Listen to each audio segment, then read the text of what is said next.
नमस्कार दोस्तों, मैं कप्तान तनवर एडवोकेट आपका स्वागत करता हूं मेरे YouTube चैनल कानून का ज्ञान विद कप्तान में। दोस्तों, आज हम बात करेंगे एफिडेविट यानी कि शपथ पत्र के आधार पर शादी करने के बारे में और तलाक लेने के बारे में। दोस्तों,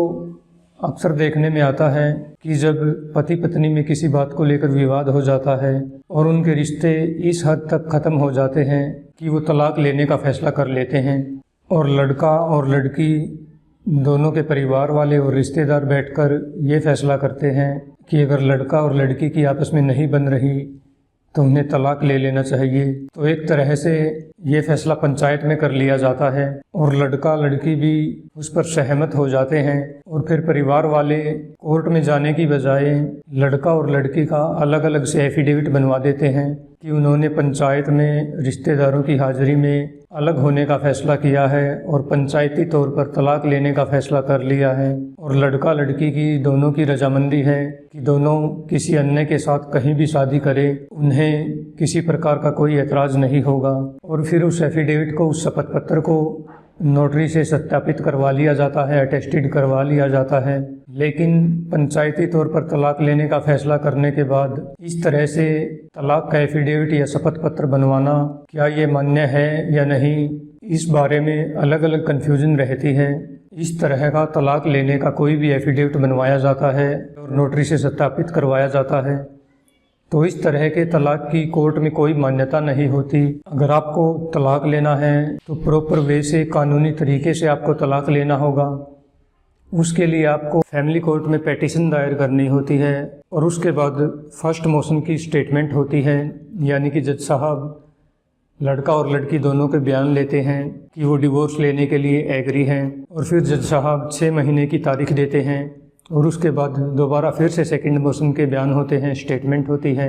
और फिर जज साहब द्वारा तलाक का फैसला दिया जाता है। तो इस तरह से तलाक आप केवल कोर्ट के माध्यम से ले सकते हैं। नोटरी द्वारा एफिडेविट बनवाकर या पंचायत में बैठकर तलाक का फैसला करने से आपका तलाक नहीं हो सकता। और इसी प्रकार से जब किसी को शादी करनी होती है तो शादी करने का भी कानूनी तरीका है। या तो आप अपने धर्म के अनुसार शादी करेंगे और फिर उसे सब रजिस्ट्रार के पास रजिस्टर करवाएंगे, या फिर आप स्पेशल मैरिज एक्ट के अनुसार शादी करेंगे और शादी का रजिस्ट्रेशन कराएंगे। आप केवल नोटरी से एक एफिडेविट को सत्यापित करवाकर अपनी शादी को मान्यता नहीं दे सकते। अगर आपको शादी करनी है तो वो भी आपको कानूनी तरीके से ही करनी होगी। तो इस पंचायती तलाक पर और नोटरी द्वारा शादी और तलाक के एफिडेविट को सत्यापित करने पर रोक लगाने के लिए अभी हाल ही में 10 अक्टूबर 2024 को नोटरी सेल ने एक नोटिफिकेशन जारी की है और इसके बारे में क्लियर किया है कि ना तो एफिडेविट के माध्यम से तलाक हो सकता है और ना ही एफिडेविट के माध्यम से शादी की जा सकती है। तो चलिए अब चलते हैं लैपटॉप स्क्रीन पर और देखते हैं नोटरी सेल द्वारा जारी की गई नोटिफिकेशन की पूरी डिटेल। दोस्तों, नोटरी सेल ने ये नोटिफिकेशन जारी की है जो कि 10 अक्टूबर 2022 को जारी की है। इसमें सब्जेक्ट में साफ साफ लिखा गया है कि ये नोटिफिकेशन मैरिज और डिवोर्स डीड की एग्जीक्यूशन के बारे में जारी की गई है। यहाँ पर नोटरी सेल ने इस नोटिफिकेशन में बताया है कि कोई भी नोटरी मैरिज एफिडेविट को या डाइवोर्स एफिडेविट को अटेस्ट यानी कि सत्यापित नहीं कर सकता। नोटरी सेल ने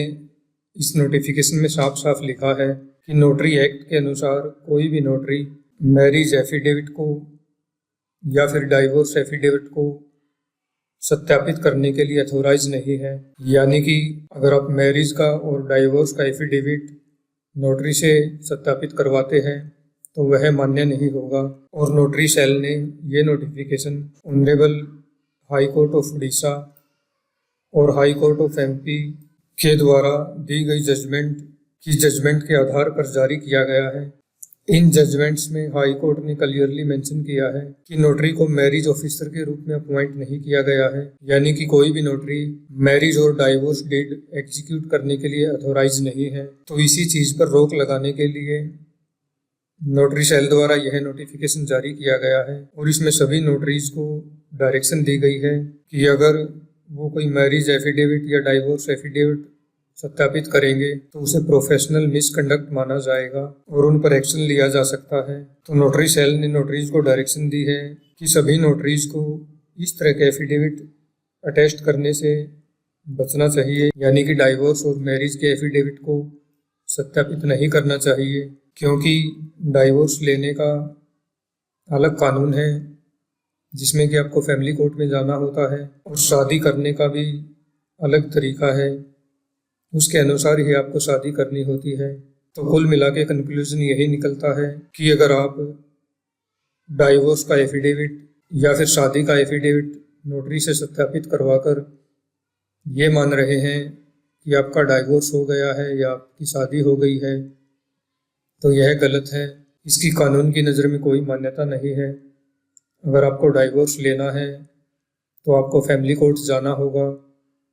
और अगर आपको शादी करनी है तो आपको अपने धर्म के अनुसार या फिर स्पेशल मैरिज एक्ट के अनुसार शादी करनी होगी।